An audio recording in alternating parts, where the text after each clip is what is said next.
The smoke had not yet lifted from the broken valley when Private Daniel Reeves opened his eyes to the pale gray of dawn. The world smelled of burnt metal and wet soil, the scent that follows when too many men die in one place.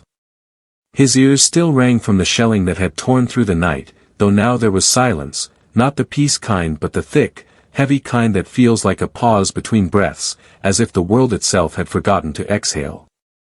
Daniel pushed himself up from the mud, his fingers trembling against the cold ground, his rifle lying beside him useless and half-buried. Around him lay shapes of men who had once shouted, prayed, and cursed beside him. Their helmets glimmered faintly in the thin morning light. He looked over the ridge where smoke curled from what used to be a farmhouse. His stomach clenched, not from fear but hunger, a hollow ache that gnawed deeper than any wound. He moved slowly down the slope, cautious but too tired to care much about who might still be alive out there. Each step squelched through the mud, each breath visible in the cold. He reached the farmhouse ruins and leaned against the shattered doorway. Inside, everything was ash and silence. A table still stood in the middle of the room, its surface blackened but whole, a few plates scattered around. He could almost imagine a family sitting there once, hands folded, saying grace before a meal. Then he heard it, footsteps. Slow, hesitant, deliberate. Daniel froze, hand instinctively reaching for his rifle, but the sound came from the other side of the room. A figure stepped into view through the smoke, a man in a torn gray uniform. His face was young, pale under the grime, and his eyes widened when he saw Daniel. A German. The man's hands were empty, raised slightly, his own weapon slung on his back but untouched. For a long moment neither of them spoke. They simply stared, two soldiers too exhausted to hate. Daniel took a breath. The German looked just as tired, maybe hungrier, his lips cracked, his uniform damp with mud. His name tag was half burned, but Daniel could read the letters, KLAUS, barely etched on the metal. Klaus looked at the table, then back at Daniel, and pointed toward a cupboard behind him. Daniel nodded. They moved carefully, still keeping distance, each watching the other with the tense awareness of survival. Inside the cupboard they found a loaf of bread, hard as stone but still whole, and a tin of something that might once have been meat. Daniel laughed under his breath, a sound more disbelief than joy. Klaus smiled faintly, almost in relief. Without words they cleared a space on the table. Klaus pulled out a small knife from his boot, and Daniel found a dented mug on the floor. They worked like men performing a sacred act, slicing the bread, dividing it evenly. They sat opposite each other, the table between them like a fragile border. The first bite was quiet. The bread was stale and bitter but it tasted of life. Daniel looked at Klaus as he chewed. The man's eyes flickered with something unspoken, maybe gratitude, maybe shame. Outside, crows began to land on the battlefield, picking at the remains. The wind carried faint whispers, distant cries, maybe survivors, maybe ghosts. Klaus broke the silence first, his voice soft, accented, tired. You from the town? Daniel shook his head. Texas, he muttered. You. Klaus hesitated. Dresden. Was. The single word hung there like a shadow. Daniel didn't need to ask what he meant. Everyone had lost something. They both ate slowly, sharing what little they had. When the tin was empty and the bread gone, Klaus reached into his coat and pulled out a small folded photo. A woman and a child smiled from it, edges worn, corners bent. He placed it on the table. Daniel looked at it for a long time before reaching into his pocket and showing his own, a faded picture of his mother standing by a porch.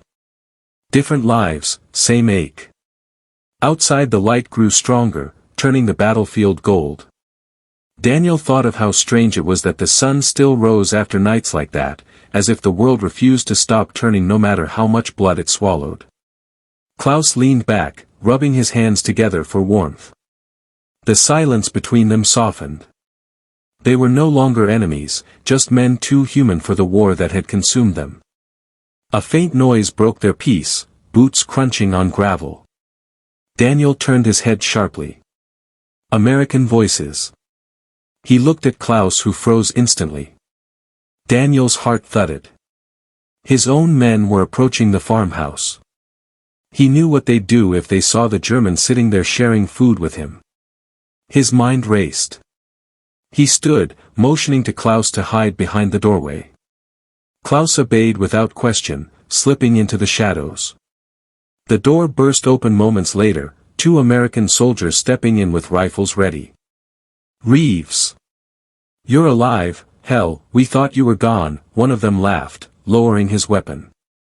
Daniel forced a tired grin, nodding. "Guess I got lucky." The soldiers looked around, one sniffing. "Smells like bread. You find supplies here?" Daniel shrugged, shaking his head. "Just ashes and ghosts." They chuckled, muttering about moving on. When they left, the sound of their footsteps faded quickly into the field. Daniel waited until the last echo was gone before turning back. Klaus stepped out, eyes wide with quiet disbelief. Daniel handed him the last crust of bread. Neither spoke. They finished it in silence, the way soldiers pray, wordless, broken, but whole in spirit. Outside, the sun rose higher, touching the wreckage with a soft light, and for a fleeting moment, the war felt far away. Klaus stood, his shadow long on the wall. He picked up his rifle, not in threat but ritual, the way one carries a burden too heavy to drop. Daniel nodded once. They understood. No promises, no farewells. Just a silent agreement that they would both walk away alive if the world allowed it. As Klaus stepped into the morning mist, Daniel watched him go until he was nothing more than a blur among the smoke and crows. Then he sat back at the table, the place where enemies had once shared breakfast after battle, and let himself breathe, the kind of breath that feels almost like forgiveness. Years had passed, but the morning still visited Daniel's dreams, the one where the smoke lifted slow and gray over the field, and across the ruined farmhouse table sat a man in a torn gray uniform, eating stale bread as if it were a feast. He often woke before dawn, the same time the sun had risen that day, and he would stare at his ceiling, remembering the silence they had shared. The war was over, but it had left its fingerprints on his soul, faint but permanent. Daniel had gone home to Texas, though it no longer felt like home. The fields were wide, green, and humming with life, yet something in him had grown still. People shook his hand, called him a hero, offered him whiskey, but he could never explain that the only part of the war he remembered with clarity was not the fighting, it was the breakfast, the moment when a stranger in enemy gray had looked at him with the same hollow hunger in his eyes. He took to fixing fences, working the land, letting the rhythm of days pass quietly, as if silence itself was his prayer.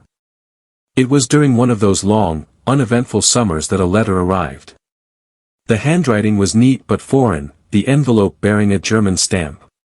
He turned it over in his hands, heart beating faster than it should. Inside, a single page, written in simple English. Dear Daniel Reeves. I do not know if this letter will reach you. My name is Klaus Müller.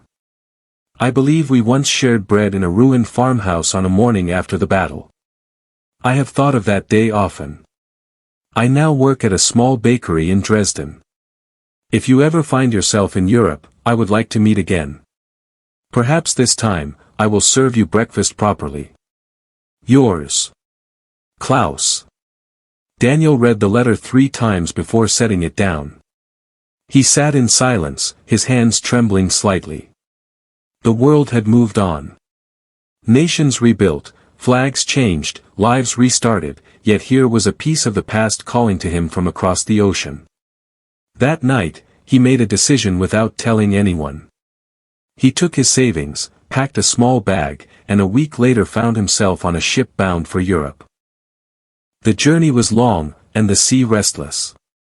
Daniel watched the waves and wondered if Klaus had truly survived all those years, if the bakery even existed, or if this was just fate's strange joke. When he reached Dresden, the city stood like a ghost risen from ashes. New buildings gleamed beside ruins left as scars. He walked through narrow streets until he found it, a small bakery with a wooden sign that read Muller brought. The smell of fresh bread drifted out, warm and alive. He stepped inside. Bells chimed softly above the door. Behind the counter stood a man with silver hair and kind eyes, wearing a white apron dusted with flour. For a moment Daniel hesitated, unsure, until the man turned and their eyes met. Time dissolved. Klaus smiled, a quiet, disbelieving smile, and stepped forward. "You came," he said softly. Daniel nodded, his throat too tight for words. They stood there for a while, neither speaking, until Klaus gestured to a small table by the window. "Sit, my friend. I've kept a place for you." The table was simple, but the breakfast waiting on it was not. Fresh bread, butter, jam, eggs still steaming, and 2 mugs of coffee. Klaus sat opposite him, just as he had all those years ago, only this time there were no ruins, no smoke, no fear. Just the two of them, older, slower, but alive. "You remember that day?" Klaus asked. Daniel smiled faintly. "Every morning." Klaus laughed quietly. "Me too." They ate, slow and grateful, the same way they had once eaten in the shadow of death. Daniel looked out the window at the people passing by, children laughing, life continuing, and it struck him how strange peace felt, fragile, but precious. Klaus leaned back, eyes distant. "After the surrender, they took me prisoner," he said. "I spent a year in a camp in France. When I came home, Dresden was gone. My wife, my child, all gone. I started baking because it was the only thing I could make that brought people together again." His voice trembled slightly, but he didn't look away. Daniel listened, the ache in his chest growing heavier. "I'm sorry," he said quietly. Klaus nodded. "We all lost something. Maybe that's why I wanted to find you." That morning, when we shared the bread, it was the first time I remembered feeling human again. Daniel looked at him and said, "It was the same for me." They talked for hours. About their lives, about the war, about how men like them were taught to see enemies where there were only mirrors. Klaus told him about the people in the city, how some still carried bitterness, but others, like him, had chosen to build instead of mourn. Daniel told him about the ranch, about the endless fields and lonely sunsets. The distance between them dissolved like sugar in tea. When the bakery closed for the evening, Klaus walked him to the door. The street outside glowed under soft yellow lamps. The air smelled of rain. "Tomorrow morning," Klaus said, "come early. I will bake the bread myself, like before." Daniel nodded, smiling. "I'll be here." That night, Daniel stayed in a small inn nearby. He couldn't sleep. He sat by the window, watching the rain streak down the glass. He thought of the war again, how it had taken so much and yet, somehow, led him here. He thought of how one morning's act of shared bread had stretched across years and oceans to bring 2 men back to the same table. He closed his eyes and let the sound of rain carry him to sleep. When morning came, the rain had stopped, and sunlight fell across the cobblestones. Daniel walked back to the bakery. The sign hung slightly crooked, the door half open. Inside, the air was warm with the smell of bread. But something felt off. Klaus was not behind the counter. Daniel called softly, "Klaus." No answer. He stepped around the counter and into the back room. There, on the wooden table, sat a loaf of bread still warm, beside it a folded note. Daniel picked it up with shaking hands. "My friend. If you are reading this, it means I could not wait for the morning. The doctor told me my heart would not keep long, and I knew it was true. I baked this bread last night, knowing you would come. It is yours. Eat it, and remember that even in war, kindness endures longer than hate. Thank you, for that morning after the battle. Klaus." Daniel stood there for a long time, the smell of bread filling the room. He felt the sting of tears he hadn't shed in years. Slowly, he sat down at the same table where Klaus must have written the note, tore a piece of the bread, and ate. It was warm, soft, and somehow carried the same taste of that morning long ago, the taste of life continuing despite everything. He looked out the window at the waking street, at people laughing, children running past, and he smiled through his tears. Then, softly, he whispered, "Thank you, my friend." And as the light grew brighter, filling the small bakery with warmth, Daniel felt the weight of the years lift, replaced by something gentler, something that felt almost like peace. The morning train hummed softly through the fields of southern Germany, carrying Daniel toward the port where he would sail home. He sat by the window, his reflection ghost-like against the blur of green and gold passing by. The folded note from Klaus rested in his pocket, worn at the edges, its words etched into his mind. He kept one hand on it the whole journey, as if afraid that letting go would erase what it meant. He hadn't spoken much to anyone after finding Klaus's letter. He'd stayed in Dresden for 3 days, visiting the bakery every morning, sitting by the same window seat. Locals would peek in and see the foreign man sitting there quietly, his hands around a mug of coffee, a loaf of bread on the table before him.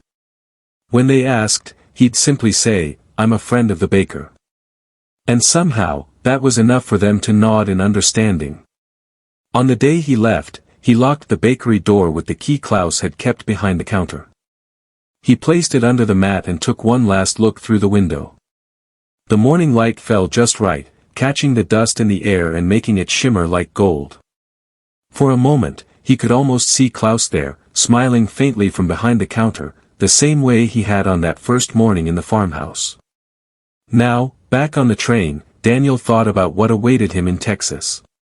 The wide ranch fields, the quiet nights, the long silences he used to fill with memories of the war. Only now, there was something different inside him. A kind of warmth that came not from forgetting but from remembering rightly. When he reached home weeks later, the ranch looked the same as when he had left, the same oak tree by the porch, the same creaking gate, the same sun setting over the horizon like a fire fading slow. But the silence didn't feel as heavy anymore. He unpacked his bag, placed Klaus's letter in a small wooden box, and set it on his table. Then, the next morning, he began to bake. It wasn't easy. He had no recipe, only memory. He built a small oven from bricks behind his house and bought sacks of flour from town. The first few loaves were hard, uneven, more like rocks than bread, but he kept trying. Every morning, before the sun rose, he mixed the dough, kneaded it, waited, watched it rise. And slowly, the smell began to drift through the air, filling the ranch with the same warmth that had filled Klaus's bakery. Neighbors noticed first. A widow from down the road came by one morning, curious about the smell. Daniel gave her a loaf. She came back 2 days later, this time with her little boy, asking for another. Word spread. Soon, every Sunday, folks began to stop by, ranchers, workers, old men with tired faces, young couples with children. They'd gather on Daniel's porch, share the bread, talk, laugh, and for those few hours, the world outside seemed gentler. He never charged a penny. He called it the morning table. Sometimes he'd tell stories, not of battles, but of peace found in strange places. When asked where he learned to bake, he'd simply smile and say, "From a man who shared his breakfast with me when he didn't have to." And that would be enough. One afternoon, a small group of schoolchildren came to visit. Their teacher, a kind woman with glasses and sun-touched skin, asked Daniel if he'd speak to them about the war. He hesitated at first, then nodded. They gathered around the porch steps as he began to tell them about the morning after the battle. About the farmhouse, the smoke, the silence, the stale bread, and the German soldier who became a friend. He told it plain, without drama or glory, just truth, how sometimes the greatest bravery wasn't in killing but in sharing what little you had. The children listened, eyes wide, the wind rustling through the fields like a whisper.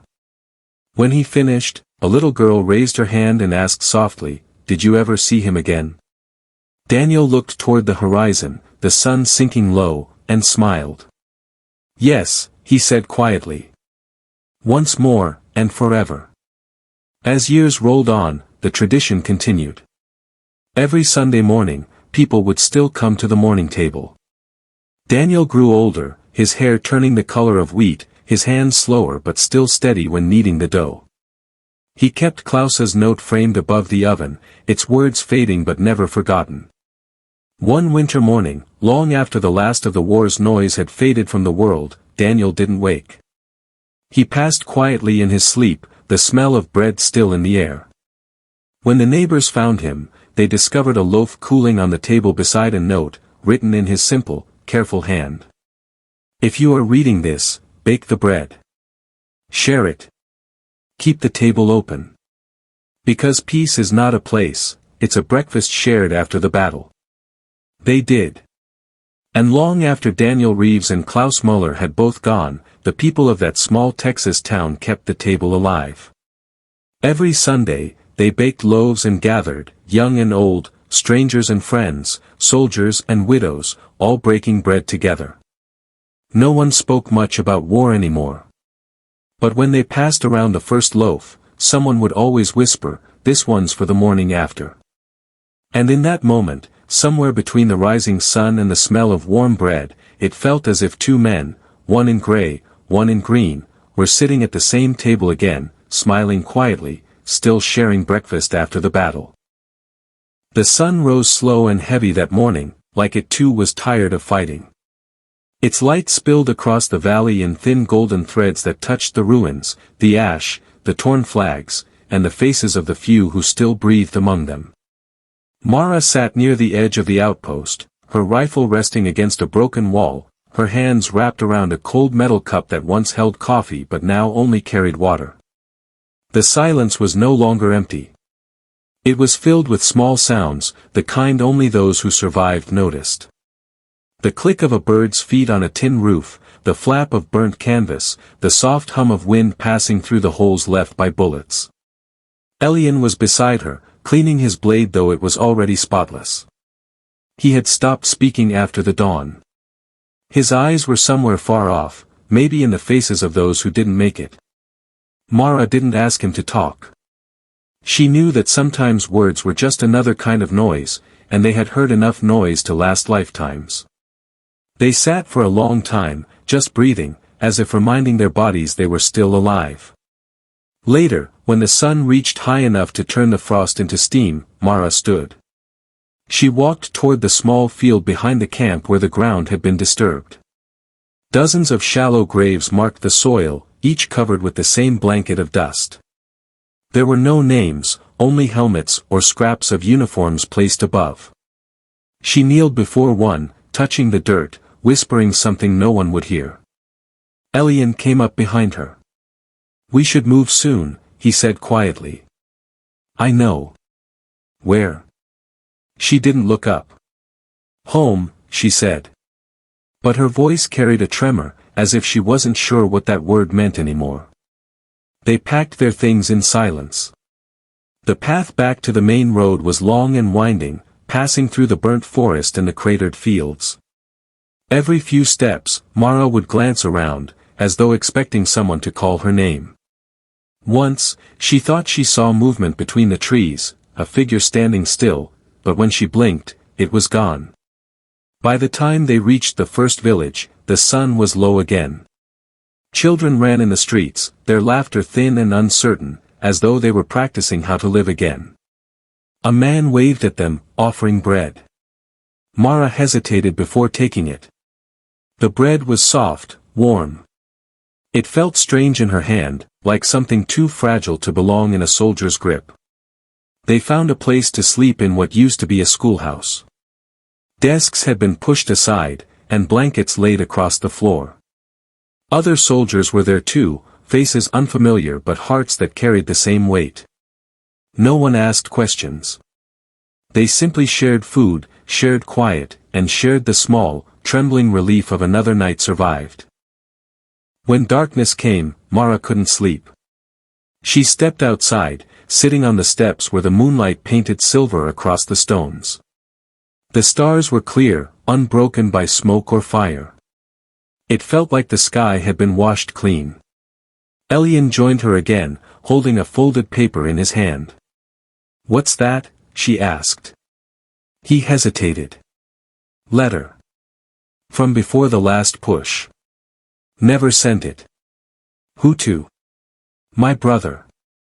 He was on the other side." Mara turned slowly, eyes catching the faint tremble in his fingers. "Did you ever?" "No," he said before she finished. "Never found him." She nodded. The night was heavy again, but this time, it wasn't from fear. It was something softer, something like grief finally learning how to breathe. After a while, Elian unfolded the paper and placed it in her lap. "Read it," he said. "Someone should." She hesitated, but his eyes told her it mattered. So she opened it carefully, smoothing the creases. It was short. Just a few lines written in rough handwriting.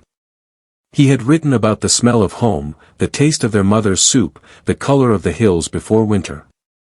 He wrote that if they ever met on the field, he'd drop his weapon first. That nothing on earth was worth killing the person who once taught him how to run. Mara's voice broke on the last word. She folded the paper back and gave it to him. He smiled, faint but real. "Guess I never had to make that choice." The next morning, they left the village. The road was quiet again, but no longer cruel. They walked side by side, not as soldiers, not as survivors, just people trying to remember what came before all the noise. As they reached a small ridge overlooking the valley, the sun rose once more. The same light that once blinded them now seemed to warm. Mara stopped, pulling something from her pack, a tin cup. She poured the last of their water into it, set it on the ground between them, and whispered, "Breakfast after battle." Elian smiled faintly. "What's on the menu?" "Peace," she said, looking out at the endless fields, "if we can stomach it." They sat there a while, watching the light stretch across the land that had forgotten how to hate. And for the first time in a long time, the silence didn't hurt. It simply was. The wind carried the faint scent of soil and smoke, but beneath it was something new, the smell of grass growing again. Birds crossed the sky, unafraid of the ground below. Somewhere, a bell rang, and the sound echoed soft and steady, like a heartbeat returning. Mara closed her eyes and let the wind brush against her face. She thought of the ones they lost, the words they never said, the letters that never reached home. She thought of how even in the ruin of everything, life still found a way to whisper. And for a moment, she believed it.